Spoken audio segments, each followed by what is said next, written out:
आप सभी विश्वासियों को जयसु। आज का सुसमाचार संत लूकास के अध्याय 4 वाक्यांश 16 से 30 से लिया गया है। यीशु नाजरेत आए, जहाँ उनका पालन पोषण हुआ था। विश्राम के दिन वह अपनी आदत के अनुसार सभागृह गए। वह पढ़ने के लिए उठ खड़े हुए और उन्हें नबी ईसायाह की पुस्तक दी गई। पुस्तक खोलकर यीशु ने वह स्थान निकाला जहाँ लिखा है, प्रभु का आत्मा मुझ पर छाया रहता है, क्योंकि उसने मेरा अभिषेक किया है। उसने मुझे भेजा है जिससे मैं दरिद्रों को सुसमाचार सुनाऊं, बंदियों को मुक्ति का और अंधों को दृष्टिदान का संदेश दूं, दलितों को स्वतंत्र करूं और प्रभु के अनुग्रह का वर्ष घोषित करूं। यीशु ने पुस्तक बंद कर दी और वह उसे सेवक को देकर बैठ गए। सभागृह के सब लोगों की आंखें उन पर टिकी हुई थी। तब वह उनसे कहने लगे, धर्मग्रंथ का यह कथन आज तुम लोगों के सामने पूरा हो गया। सब उनकी प्रशंसा करते रहे। वे उन्हें मनोहर शब्द सुनकर अचंभे में पड़ जाते और कहते थे, क्या यह यूसुफ का बेटा नहीं है? यीशु ने उनसे कहा, तुम लोग निश्चय ही मुझे यह कहावत सुना दोगे, वैद्य अपना ही इलाज करो। कफरनाहुम में जो कुछ हुआ है, हमने उसके बारे में सुना है। वह सब अपनी मातृभूमि में ही कर दिखाएंगे। फिर यीशु ने कहा, मैं तुमसे यह कहता हूँ, अपनी मातृभूमि में नबी का स्वागत नहीं होता। मैं तुम्हें विश्वास दिलाता हूँ कि जब एलियास के दिनों में 3.5 वर्षों तक पानी नहीं बरसा और सारे देश में घोर अकाल पड़ा था, तो उस समय इज़राइल में बहुत सी विधवाएं थीं।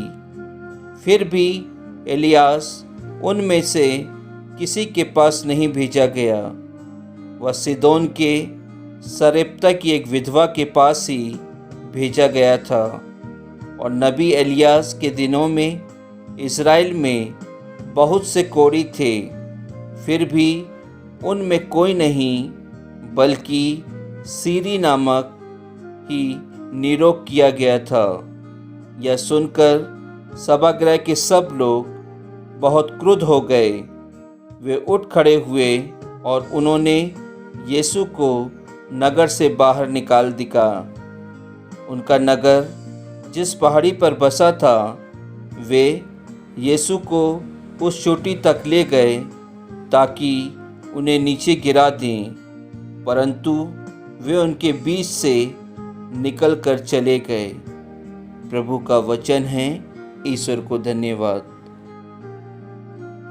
क्या मैं और आप दूसरों के अच्छे कार्यों को सम्मान देते हैं या उसका तिरस्कार करते हैं? क्रिस्त में प्यारे विश्वासियों, आज के सुसमाचार में यदि हम देखते हैं तो हमें मालूम होता है कि प्रभु यीशु अपने प्रदेश नासरत जाते हैं, जहां उनका पालन पोषण हुआ था। विश्राम के दिन वे अपनी आदत के अनुसार सभागृह जाते हैं और वहां पर वह सभागृह पहुंचकर पढ़ने के लिए खड़े हो जाते हैं और उनको नबी ईसायाह की पुस्तक मिलती है।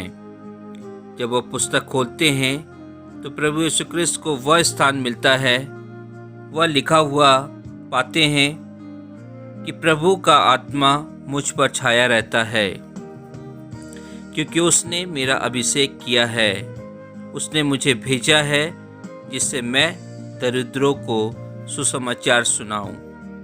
क्रिस्त में प्यारे भाई और बहनों, यह सुनकर वहाँ जितने भी लोग उपस्थित थे, जो यहूदी, फरूसी वहाँ उपस्थित थे, तो वे अचंभे में पड़ जाते हैं जब प्रभु यीशु ख्रिस्त उस सुसमाचार के बारे में सबको समझाते हैं।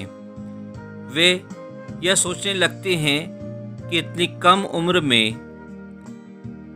यह व्यक्ति ने कैसे नबी ईसायास के पुस्तक को पढ़कर सभी को सुनाया। फिर कुछ लोग बोलने लगते हैं कि यह उस बड़ई का बेटा है, जोसेफ का बेटा है, या उस मरियम का बेटा है। ये बड़ई का बेटा होकर इतने अच्छे से किस प्रकार ईसाया की पुस्तक को पढ़कर शिक्षा दे सकता है। ख्रिस्त में प्यारे भाई और बहनों, यह घटना हमें यह बताती है कि वहाँ जितने भी लोग उपस्थित थे वे प्रभु यीशु ख्रिस्त की प्रशंसा नहीं करना चाहते थे। वे उनके मनोहर शब्द को सुनना नहीं चाहते थे, क्योंकि वे प्रभु यीशु को और उनके कार्यों को उनके पिता जोसेफ के साथ तुलना करते थे और उसके अनुसार वह उनको महत्व देते थे। क्योंकि हम सभी जानते हैं जिस समाज में हम रहते हैं उस समाज में बड़ई को कोई भी उतना महत्व नहीं देता है। इसलिए ये सभी लोग उनकी शिक्षा सुनकर अचंभित होकर भी उनको महत्व नहीं देते हैं। ख्रिस्त में प्यारे भाई और बहनों, फलस्वरूप यह होता है कि वे दूसरों को कहने लगते हैं, जैसा कि वचन कहता है कि नबी का उसके शहर में सम्मान नहीं होता। और वही प्रभु यीशु ख्रिस्त के साथ हुआ। जहाँ वो जन्म लिए थे, जहाँ वो पले बड़े थे, वहीं के लोगों ने उनका सम्मान नहीं किया, उनके कार्यों को उन्होंने महत्व नहीं दिया और उनका तिरस्कार किया। यहाँ तक कि उन्होंने अपने प्रदेश से उनको बाहर निकाल दिया। ख्रिस्त में प्यारे विश्वासियों, आज के सुसमाचार में प्रभु यीशु ख्रिस्त हम सभी को यही याद दिलाते हैं कि दैनिक जीवन में हम भी इन यहूदी और फरीसी के समान करते हैं। जिस प्रकार प्रभु यीशु ख्रिस्त का उन्होंने तिरस्कार किया, वैसे हम भी अपने दैनिक जीवन में जो लोग हमसे अच्छे होते हैं, हमसे ज्ञानी होते हैं, हमसे उच्च स्थान पर होते हैं और उनका वजूद छोटा होता है, उसके बावजूद भी हम उनका तिरस्कार करते हैं, हम उन्हें नीचा दिखाते हैं। हम उन्हें कहते हैं, क्या ये उसका बेटा नहीं है जो हमारे घर से खाना लेके जाते थे? क्या यह उसका बेटा नहीं है जिसको हम अपने पहने हुए कपड़े देते थे? क्या यह उसका बेटा नहीं है या उसकी बेटी नहीं है जिसको हमने पढ़ने में मदद की थी? और आज अगर वह बेटा या बेटी उच्च स्थान पर हैं तो हम उसे महत्व नहीं देते हैं। ख्रिस्त में प्यारे भाई और बहनों, आज के सुसमाचार से हम सभी यह प्रण लें कि जिस प्रकार यहूदियों ने प्रभु यीशु ख्रिस्त का तिरस्कार किया, उनके कार्यों को, उनके चमत्कारों को उन्होंने महत्व नहीं दिया, हम वह याद करते हुए दूसरों का सम्मान करें, दूसरों के कार्यों का सम्मान करें। भले ही वे गरीब थे, लेकिन आज की स्थिति में वह जिस स्थान में हैं, तो हमें उन्हें सम्मान देना चाहिए। आज हम सभी प्रभु यीशु ख्रिस्त के साथ मिलकर प्रभु यीशु ख्रिस्त की घटना में शामिल होकर यही प्रण लें कि हम सभी एक दूसरों के साथ में रहें, एक दूसरे का सम्मान करें, क्योंकि प्रभु यीशु ख्रिस्त ने यही कहा है कि मैं निरोगों के लिए नहीं बल्कि रोगियों के लिए आया हूँ। अर्थात मैं धर्मियों के लिए नहीं बल्कि पापियों के लिए आया हूँ। आज हम सभी पापी के रूप में प्रभु यीशु क्रिस्त के सामने अपने आप को, अपने कार्यों को रखें, ताकि प्रभु यीशु क्रिस्त हम सभी के कार्यों को देखकर हमें उस स्थान पर रखे जिस स्थान पर हमारे कार्यों का सम्मान होता है।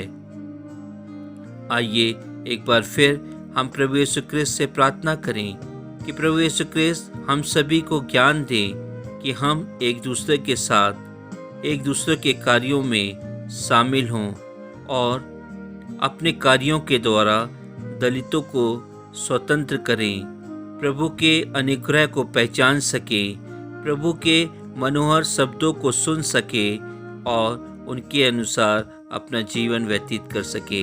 आमीन।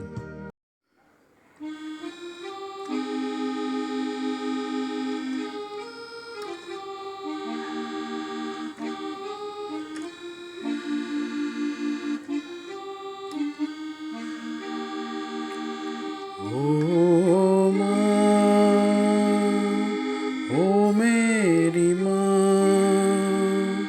ओ मेरी माँ,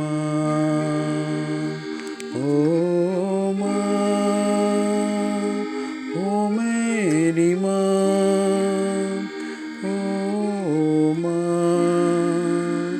ओ मेरी माँ, तू प्रेरितों की रानी है माँ, आंचल में तेरे मिलती दया, तू प्रेरितों की रानी है माँ, आंचल में तेरे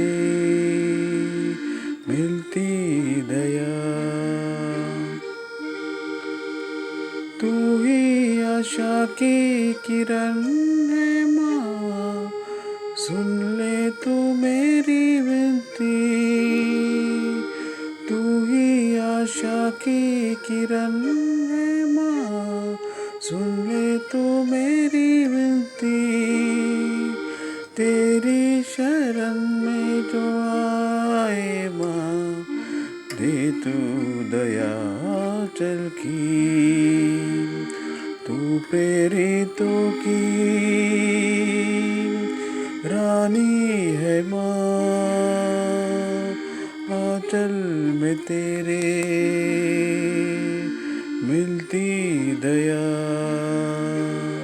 ओ